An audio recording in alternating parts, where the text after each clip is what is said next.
Bueno, ahora hablaremos de lo que es Risk of Bias Tool for Randomized Trials, también conocido como ROB2. Para el desarrollo de esta presentación nos basamos en dos literaturas. La primera es A Revised Tool for Assessing Risk of Bias in Randomized Trials y la otra Revised Cochrane Risk of Bias Tool for Randomized Trials. La evaluación del riesgo de sesgo es un componente esencial en cualquier revisión sistemática, ya que influye directamente en la certeza de la evidencia que se obtiene.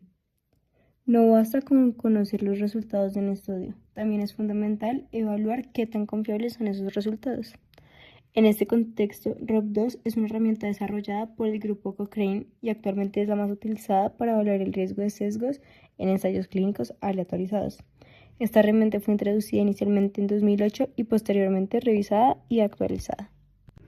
ROB2 se enfoca en identificar los sesgos que puedan surgir de las diferentes etapas de un ensayo clínico. Estos sesgos se agrupan en lo que se conocen como dominios de sesgo, los cuales fueron seleccionados con base en evidencia empírica y consideraciones teóricas. En total, la herramienta evalúa 5 dominios distintos, cada uno relacionado con un momento clave del diseño, la ejecución o el análisis del estudio. Dentro de cada dominio, ROB2 utiliza preguntas de señalización, las cuales guían al evaluador para identificar si existen problemas metodológicos relevantes. Las respuestas a estas preguntas permiten clasificar cada uno de los dominios en 3 categorías: bajo riesgo de sesgo, algunas preocupaciones o alto riesgo de sesgo. Los juicios realizados en cada uno de los dominios no se interpreta de forma aislada, y a partir de ello se va a obtener un juicio global, el cual es importante porque permite estratificar los metaanálisis según el nivel de riesgo de sesgo y mejorar la interpretación de resultados. El ROB2 proporciona un marco para evaluar el riesgo de sesgo en una única estimación del efecto de una intervención reportada en un ensayo aleatorizado, tal como lo vemos en la imagen del lado. Para cada uno de los estudios se evalúa el riesgo de sesgo para un resultado en específico. Se debe especificar el resultado que se está evaluando como primer punto, luego especificar el efecto del interés.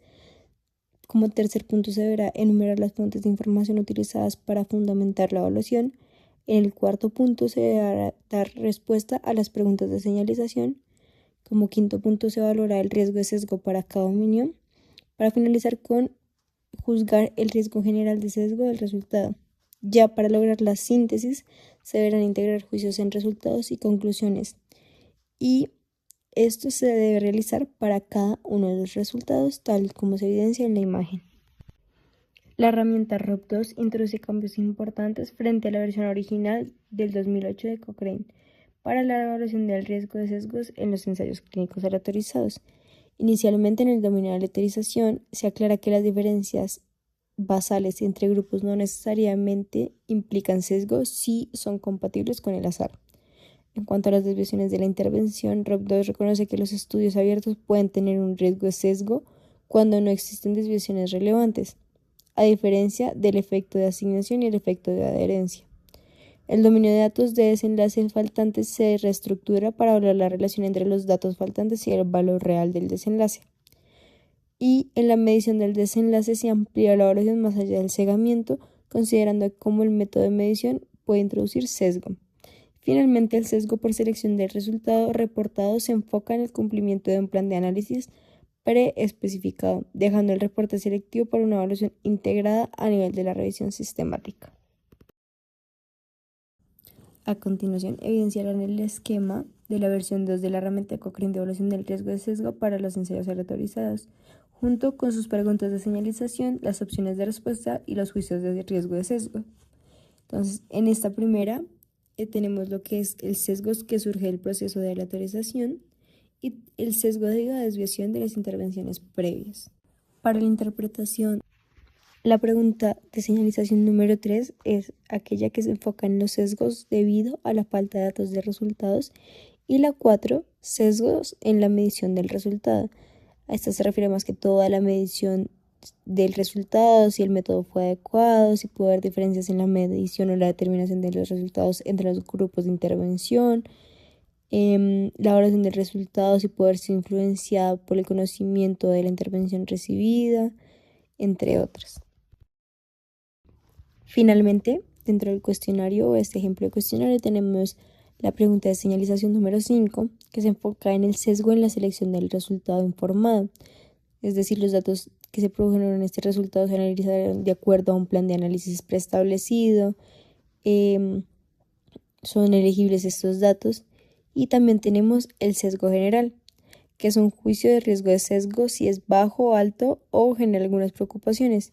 Y como opcional se tiene que cuál es la dirección general prevista del sesgo para este resultado. Continuaremos hablando de los juicios de riesgo de sesgo. Y es que las evaluaciones de riesgo de sesgo para cada dominio se dividen en 3. Riesgo de sesgo bajo, algunas preocupaciones o riesgo de sesgo alto, que más adelante abordaremos cada uno de esos criterios. Y las evaluaciones se basan en las respuestas a las preguntas de señalización. Los autores de las revisiones deben interpretar un riesgo de sesgo como riesgo de sesgo significativo. Como se evidencian estos criterios en la gráfica, podemos evidenciar que si es un bajo riesgo de sesgo, se juzga que el estudio tiene bajo riesgo de sesgo en todos los dominios para este estudio. Por el contrario, si es una clasificación de algunas preocupaciones, es porque se juzga que el estudio genera algunas inquietudes en al menos un dominio para este resultado, pero no tiene un alto riesgo de sesgo en ninguno de los dominios.